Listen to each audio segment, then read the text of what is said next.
Bonsoir, Mesdames, Messieurs. La question des migrants qui traversent la frontière canado-américaine a encore une fois soulevé les passions aujourd'hui. Des manifestations sous haute tension ont eu lieu à quelques endroits au Canada. Audrey Gagnon, vous avez passé la journée à Saint-Bernard-de-la-Colle où deux groupes se sont fait face, entourés, il faut le dire, de nombreux policiers.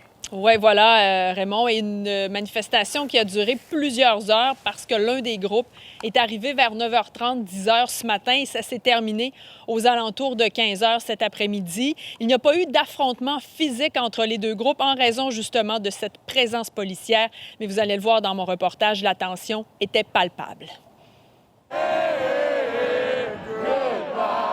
Face à face entre deux groupes aux visions opposées sur la question de l'immigration au poste frontalier de Saint-Bernard-de-la-Colle.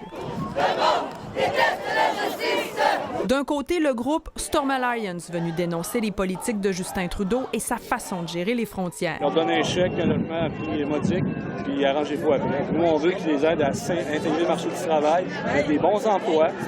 Là, c'est le contraire qui arrive. Les gens se ghettoisent, les frustrations s'installent. Une organisation proche de l'extrême droite qui se défend d'être raciste et xénophobe. Je collabore à la société, je paye des impôts, mais payer des impôts pour avoir ça? Fait que Trudeau, faut que tu partes, mon grand. Ça suffit. Moi, je suis une réfugiée et vous m'insultez quand vous me traitez de raciste. De l'autre, des membres, entre autres du mouvement Solidarité sans frontières, réunis pour soutenir les personnes migrantes et dénoncer le racisme. C'est autant une présence symbolique que concrète. C'est un message d'accueil pour les réfugiés et aussi on est là aujourd'hui parce que des groupes d'extrême droite comme Storm Alliance sont venus pour intimider.